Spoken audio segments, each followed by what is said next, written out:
After 10,000 years, the Imperium still stands. War fleets still reach battlefronts across the galaxy, and armies are still fed on battlefields light years apart. To achieve this, the Imperial economy has been on a war footing since its inception. Today it barely resembles anything that we'd recognize as an economy, though in some ways it actually still does. This video is my overview of the economy of the Imperium of Man.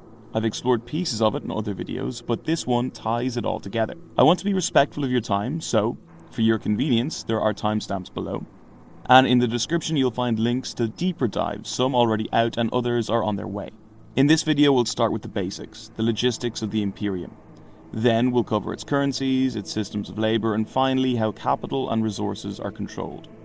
So strap in, maybe grab a snack, and let's get started. Before we talk about how the economy of the galaxy tens of thousands of years in the future works, let's start with the basics, how to get around, and by extension, move things around the Imperium of Man.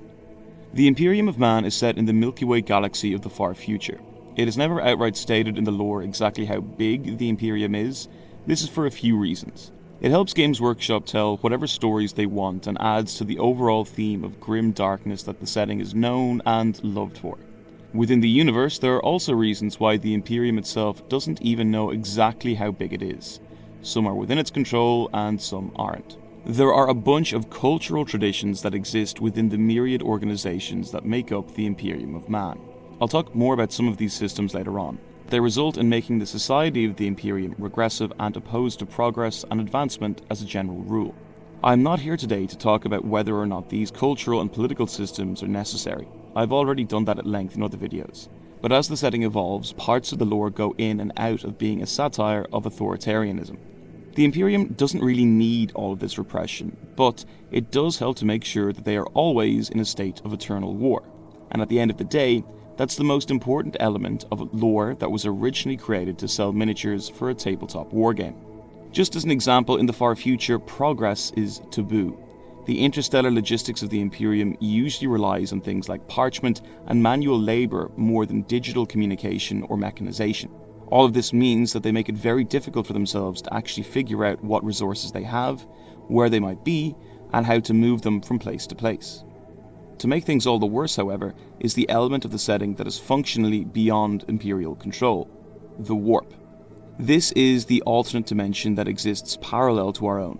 It is a hellish place inhabited by nightmarish entities that are known to most as demons. Indeed, these creatures are functionally demons. They are created from the emotional energy of living and thinking beings in our universe. Demons will gain strength from feasting on these emotions and try to influence things in our plane of existence to further their own ends. Naturally, stronger emotions like hate and ambition tend to create stronger warp entities. Entering this dimension is an exceedingly dangerous enterprise for anyone who isn't properly defended. Unprotected humans that enter the warp are usually killed and have their souls feasted on by demons within minutes. Also, souls definitely exist in this universe. But why would anyone in their right mind even want to enter this space? By entering this dimension, Imperial ships are able to traverse the galaxy far quicker than they would by conventional means. All of this is to say that the only reliable method of faster-than-light travel the Imperium has access to requires them to literally enter hell itself. Entering the warp and using it as a way to take shortcuts through space is the only way for the Imperium to really exist as an interstellar civilization. Without this practice, it would only really be a series of isolated worlds scattered across the galaxy with no way of properly interacting with one another. This method of travel, of course, is far from reliable. The warp itself is often described as being like an ocean. There are currents, storms, and of course the fell demonic creatures that are waiting to feast on the bodies and the souls of the unfortunate. Time and space also don't work the same way in the warp as in real space. Ships sometimes leave the warp thousands of light years away from their intended destinations, or even centuries after they left. The people on these ships will have no way of ever getting home. What this means for the logistics of the Imperium should be obvious. It's really hard to just get around. Forget about getting an accurate census on the exact size and population of the galaxy. There is just no possible way to get information like that accurately. The best that people within the universe can tell is that the Imperium consists of about 1 million worlds scattered across most of the Milky Way galaxy on a relatively thin plane. Sometimes these worlds can be cut off from the wider galaxy due to warp storms that might last centuries. Despite all of this unreliability, however, the Imperium very much still relies on interstellar trade and logistics. Entire societies of people will starve if the regular shipments of foodstuffs from off-world don't arrive just in time. With the nature of the Imperium being what it is, this sort of thing tends to happen all the time. So how do people get around the Imperium then, even though it is so difficult? There are a number of different organizations that are in charge of the Imperial logistics networks. One of the largest bodies in the Imperial government is the Organization of the Chartist Captains. These are the civilian and merchant ships of the Imperium. Their trading vessels make up over 90% of the total number of ships in Imperial space. The Imperial Navy is talked about much more, but it's significantly smaller and is more so used as a protection for civilian vessels. The Navis Nobilitae are a strange organization, even by Imperial standards. They are the noble families of the various navigator houses. These are special, sanctioned mutants that are vital to the continued existence of the Imperium. These navigators have a third eye that allows them to see the tides of the warp. They are vital to any human ships that need to navigate warp space. These mutants are rare, and these noble families will often have positions of huge power on Terra. They navigate through the warp by using the Astronomicon. Situated on Terra, it is essentially a navigational beacon controlled and focused by the Emperor and fueled by countless psychers. It is used by navigators to guide human vessels through the warp. The further away from Terra you travel, the weaker the Astronomicon becomes. This is one of the limiting factors as to the size of the Imperium. There are of course other bodies that are in charge of different aspects of Imperial logistics. The Munitorum is in charge of military logistics and the military aspects of the tithe, while the Administratum is in charge of most of the other aspects of tithe collection. But more on the tithe a little later. The Administratum will usually contract out private Chartist captains to help with this tithe collection. There is often a deep connection between these different but related Imperial organizations. There are also, of course, rogue traders. These are some of the most fun characters in the setting. They are also some of the few Imperial characters we meet with any actual freedom. They are given a wholly trading charter to explore space, or just a section of it, as they see fit. They will open new or previously closed off markets to the wider Imperium, and aren't bound by many of the more repressive elements of Imperial law. They're a bit of fun in the lore, and in-universe they're seen as a necessary way, of getting around some of the more strict elements of Imperial authority. Rogue traders will often own vast amounts of wealth and power. But what does this power and money look like in the Imperium? Well, I think it's about time we moved on to the next section of this Imperial economic overview: money. Currency in the Imperium of Man is not uniform. If you were to travel across Imperial space, you would likely encounter a myriad of different forms of money used by countless different societies. Even within the same hive, you might find people using different forms of exchange, from Imperial thrones gelt to whatever the local scrip is, to even bullets.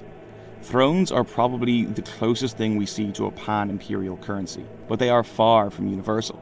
The money that we see in the Imperium is a great representation of just how disparate and diverse it is as an organization. Of course, even in our own world, there are plenty of different currencies and systems of exchange, so expanding this all out across the galaxy would give us more variety than we are really able to imagine. On the less developed worlds that we encounter, the main form of exchange would likely be bartering. In reality, bartering as a means of exchange was rarely used within communities. This is more of a myth that started around the time that modern capitalism was developing. Anthropological research done into systems of exchange in less developed communities in the real world has found that things actually work a little differently. There is usually a relatively complicated system of debt and credit that will actually exist within communities like this. One person might be better at one task, they will perform that for their neighbours in exchange for favours. If anyone in the community starts to renege on their commitments, then their reputation really starts to diminish. Normally this is a very bad thing in smaller, tight-knit communities. It's when these communities start to deal with outsiders that's when we start to see more evidence of things like bartering that we would understand it in the modern Western world. How this would work in the Imperium though, the less advanced communities like those on feudal worlds for example, might produce raw materials for the local Imperial administration. Then, in turn, they would receive things like protection from outside threats or certain goods that they can't produce themselves. This happened on the world of Unloth during the Gothic War. To quote here from the Lexicanum, the Imperial governor convinced the local tribes to mine and smelt metals that would be sacrificed at sky temples. Over the course of 11 years, enough raw material was collected this way to complete the construction of the Lord Daros, a lunar-class cruiser. At which point the tribes retreated to the sight of a new star moving across the sky as the ship ignited its plasma drives and flew out of the system. Many communities in the Imperium have little to no real understanding of the wider galaxy and their place in the Imperial economy. Yet they still need to do their part and contribute to the Emperor's project and his armies. The money systems that exist on more advanced worlds can vary in their complexity. One of the more detailed accounts of the monetary systems in the Imperium comes from the rulebook for the Dark Heresy RPG. That text even mentions that bullets are used instead of money in at least one particular hive. It also mentions in passing many other forms of currency, including complicated electronic money and more primitive forms, many of which might be familiar to us. Even though the Imperium and its economy is breathtaking in its diversity and far from uniform across the galaxy, there is actually one thing that really does underpin the entire galactic economy of the Imperium, no matter where you are. The most fundamental part of the Imperial economy, and the most fundamental part of almost every world in the Imperium, is the tithe. In the real world, a tithe is a kind of tax. Usually it's paid either to the government or a local religious organization. The word itself comes from the Old English word for a tenth.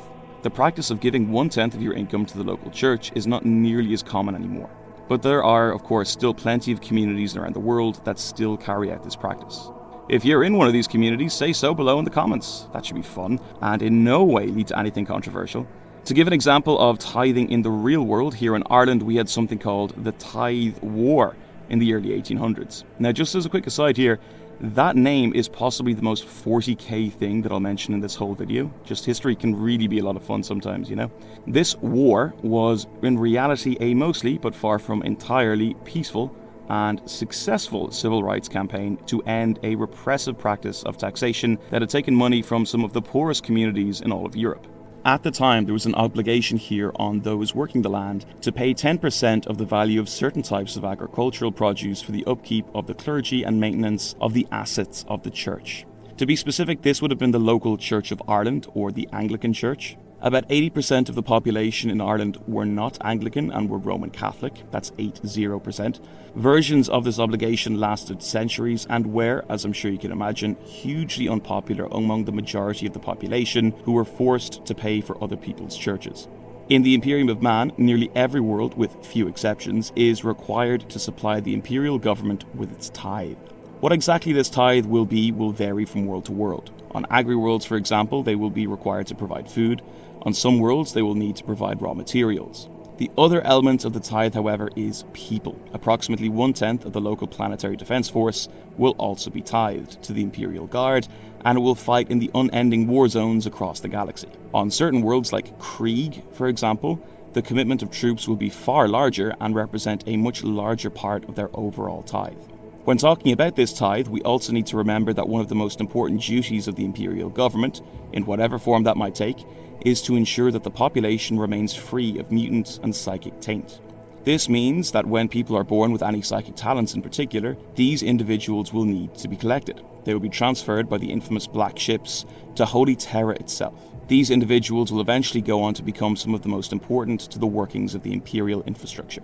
The Imperial Governor, or their equivalent on a world, has a few main duties, regardless of what world they're on. This is a non-exhaustive list in no particular order, but number 1, to ensure that their domain stays loyal to the Imperium.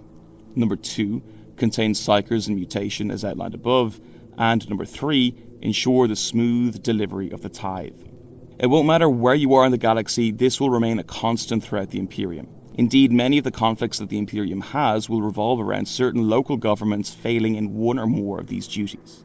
This also means that the economy of whatever world you're on is usually directly related to the tithe, not only when it comes to the actual physical industry and labour that you see, but also the finances too. In the modern world, we often base our currencies on debt. In previous centuries, many currencies were based around a valuable commodity, like cows in ancient Ireland or gold in many other parts of the world. The concept of money was at least in part developed so people wouldn't need to have their physical commodity to hand. Then, in the modern world, this system of a debt-based currency was developed. This allowed economies to grow much more quickly. Today, we rarely base our money on a physical resource, but we usually tie it to the trust that people have in whatever institution issues it. Usually, this will be a national government or body like the European Union. I know that most of us love these institutions, but please do try to be respectful of others down in the comments below.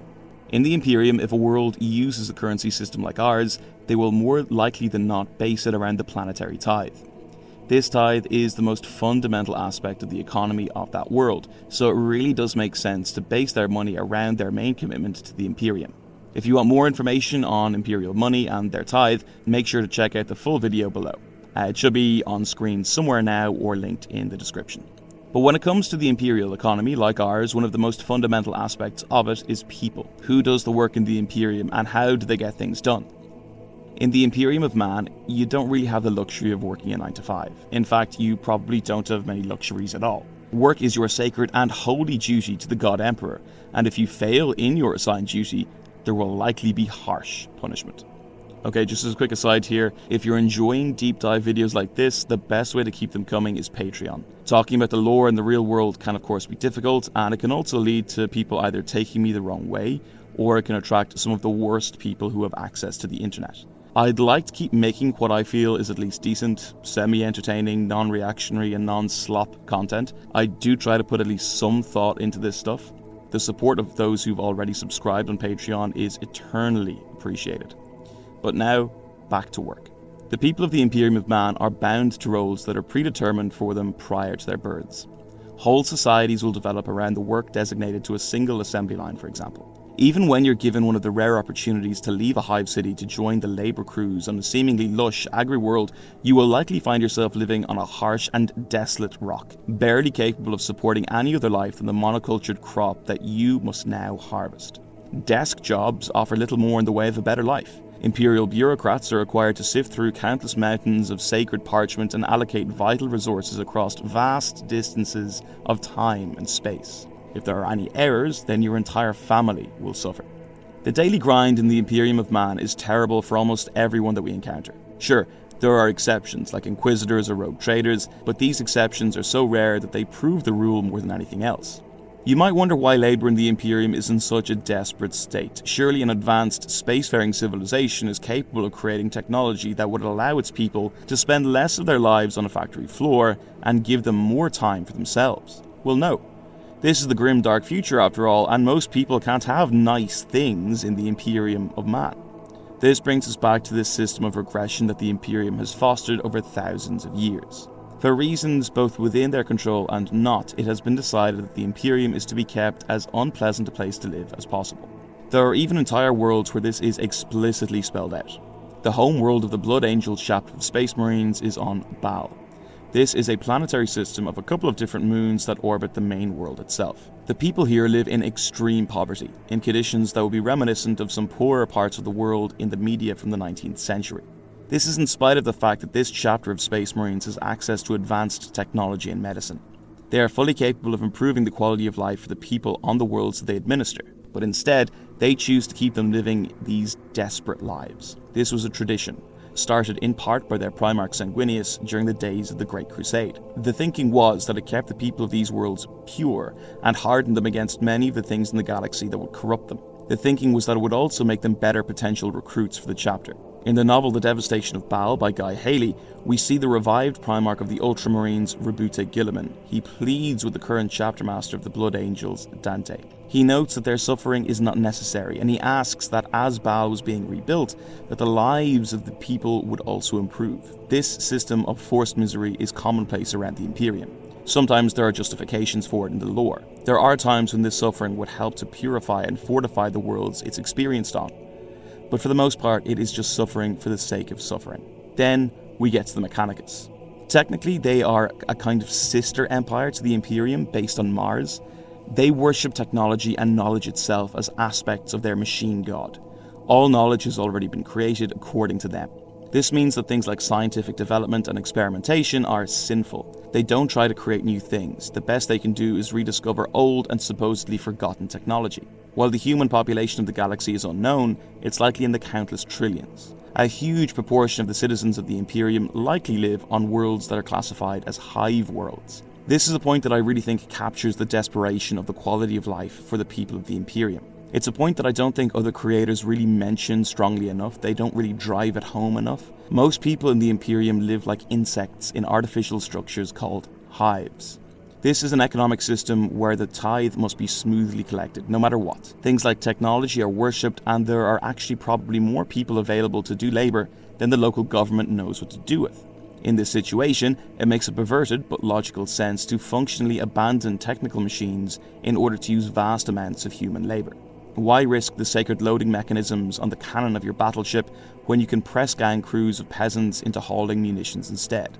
Why do you need to create an expensive machine that needs a highly skilled tech adept to maintain when you can just use easily replaceable human labour? Earlier I spoke about the various currencies and systems of money that are used throughout the Imperium, but at least arguably, the real currency in the Imperium is human life.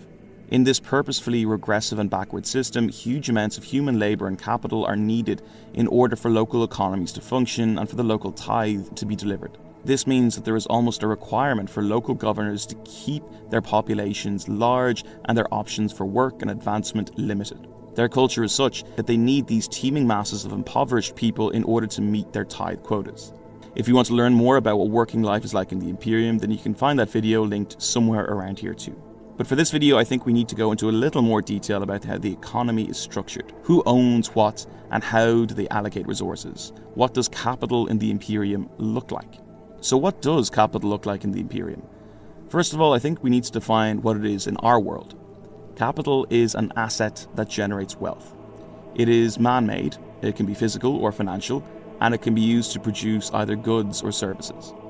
This means that things like factories, stocks, or even intellectual property are all capital. If you are a capitalist, you will own some capital and use it for your personal benefit to generate profit. Let's say, just for example, that you own a company that creates a tabletop wargame.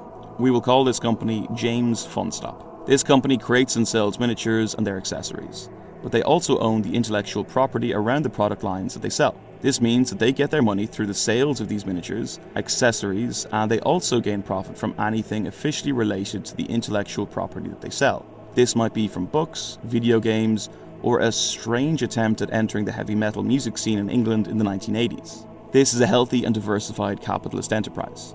They generate profit through a number of different means, selling physical products and intellectual ones. Sometimes they will risk some of their resources on projects that don't succeed, but enough of their enterprises do generate profit for their owners. So that was a totally random example of a capitalist enterprise in the real world that I just came up with completely out of nowhere.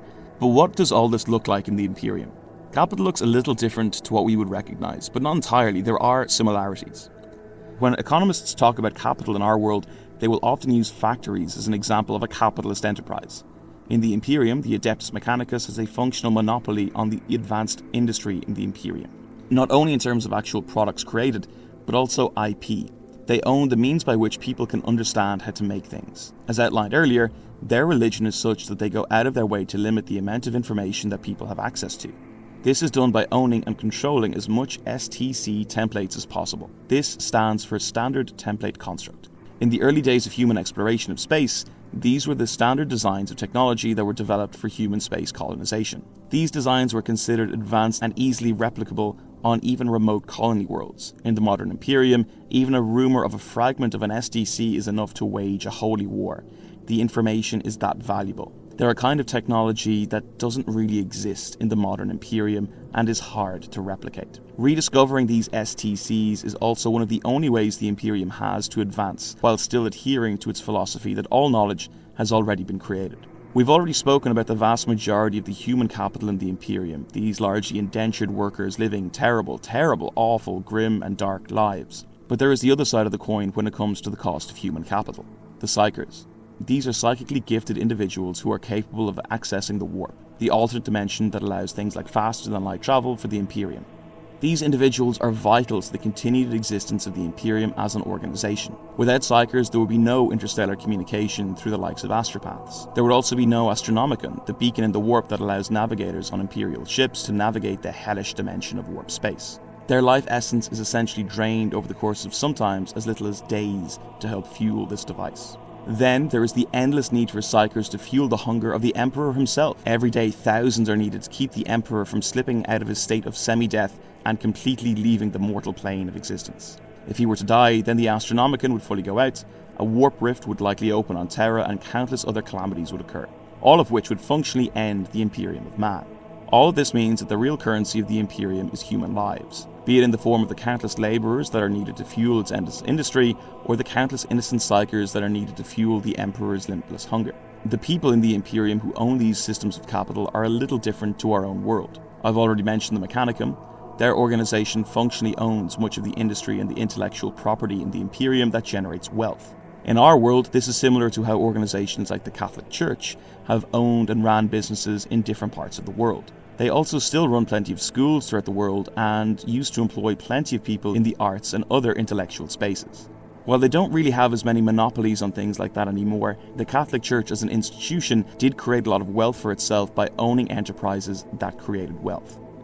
In the Imperium, there are also plenty of noble houses. The Navis Nobilitae have a monopoly on navigation through warp space, and there are references in the lore of members of that organisation even going so far as to end Imperial projects that aimed at finding other methods of FTL.